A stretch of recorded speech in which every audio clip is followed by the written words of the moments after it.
200 শয্যা বিশিষ্ট সমন্বিত মাদক মুক্ত ও পুনর্বাসন কেন্দ্র এবং বিশ্রামগঞ্জ সিপাহীজলা জেলা পরিবহন অফিসের সার্কিট হাউস ভবনের ভার্চুয়াল ভিত্তিপ্রস্তর স্থাপন অনুষ্ঠানে সোমবার দুপুরে উপস্থিত রাজ্যের মুখ্যমন্ত্রী প্রফেসর ডক্টর মানিক সাহা, পরিবহন, খাদ্য, নাগরিক সরবরাহ ও ভোক্তা বিষয় এবং পর্যটন মন্ত্রী সুশান্ত চৌধুরী, বিশালগড়ের বিধায়ক সুশান্ত দেব, জেলা সভাধিপতি সুপ্রিয়া দাস দত্ত, বিধায়িকা অন্তরা সরকার দেব, বিধায়ক সুবোধ দেব বর্মা, বিধায়ক তফাজ্জল হোসেন, বিধায়ক বিশ্বজিৎ কোলই, বিধায়ক কিশোর বর্মন, রাজ্য স্বাস্থ্য ও পরিবার কল্যাণ দপ্তরের সচিব গীত্তে কুমার দিনকর রাও, জেলা শাসক ডক্টর সিদ্ধার্থ শিব জেসওয়াল, জেলা পুলিশ সুপার ভিজে রেড্ডি সহ অন্যান্যরা।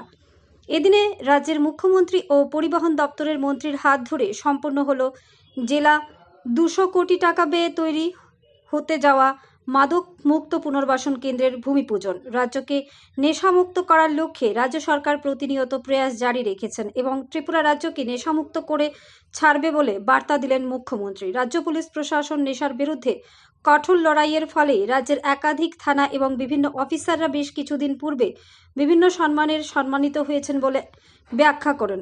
রাজ্যটাকে পরিবর্তন সরকার একটা নেশার করিডোরে তৈরি করতে গিয়েছিলেন। 2018 সালে বিজেপি সরকার গঠন হওয়ার পর ত্রিপুরাকে সম্পূর্ণ নেশামুক্ত করার লক্ষ্যে অবিরাম প্রয়াস চালিয়ে যাচ্ছেন রাজ্য সরকার। ব্যুরো রিপোর্ট, আরই, ধর্মনগর। বারবার বলেন অ্যাক্টিস্ট পলিসির মাধ্যমে বলছেন, যদি অষ্টলক্ষ্মীও নাম দিয়েছেন আমাদের, যে 8টা আমাদের যে নর্থ ইস্টের স্টেট আছে, সেই 8টা স্টেটের যদি ডেভেলপমেন্ট না হয় তো ভারতবর্ষ ডেভেলপ হবে না। এখানে যিনি অ্যানাউন্স করছিলেন উনি বলছিলেন যে জেলা, প্রতিটা জেলাও যদি ডেভেলপ না হয় তাহলে ত্রিপুরা স্টেটও ডেভেলপ করবে না। তো আমরা সেই দিশায় আমরা কাজ করছি প্রতিনিয়ত।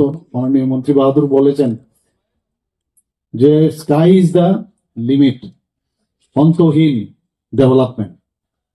মাননীয় প্রধানমন্ত্রী জি এবার ওনার যে লাস্ট যে 15 অগস্টের ভাষণে উনি বলেছেন যে infrastructure development, is of living এর যে বিষয়, উনি কিন্তু খুব ভালো করে এটার মধ্যে জোর দিয়েছিলেন। ইজ অফ লিভিং মানে একটা ব্যক্তির বা একটা কমিউনিটির যা যা দরকার, এটা শহরেই হোক গ্রামেই হোক, সেই জায়গার তার সমস্ত যে ফেসিলিটিস গুলো আছে সেগুলো আমাদের ডেভেলপমেন্ট করতে হবে।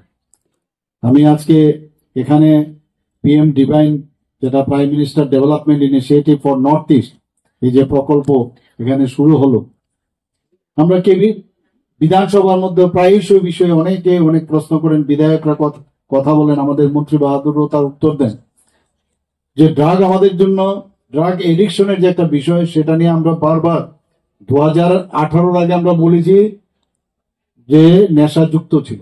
আমরা আসার পরে আমরা বললাম নেশামুক্ত। তবেই কিন্তু আমরা বিভিন্ন ভাবে কিভাবে তার থেকে আমরা বেরিয়ে আসতে পারি, যারা আচ্ছন্ন আছেন ড্রাগ নিয়ে, তাদেরকে আমরা কিভাবে এই যে ইজ অফ লিভিং আমরা দিতে পারি, ভালোভাবে থাকার, তার বিষয়ে আমরা নানাভাবে আমরা প্রকল্প আমরা ব্যবস্থা আমরা নিয়েছি, যোজনা নিয়েছি।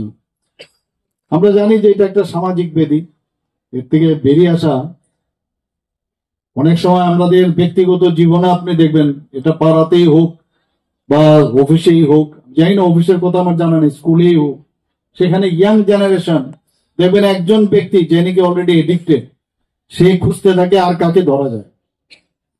একা এই এডিকশনটা অনেক সময় এই যে সেন্টার অফ মানে যে ফিলিংস, ইউফোরিয়ার যে ফিলিংস, সেটা কিন্তু একা অনেক সময় আনন্দ পায় না, তো আরেকজনকে খুঁজে। তো এইভাবে চলতে থাকে, বহু লোককে এইভাবে সেটা ছড়িয়ে যায়।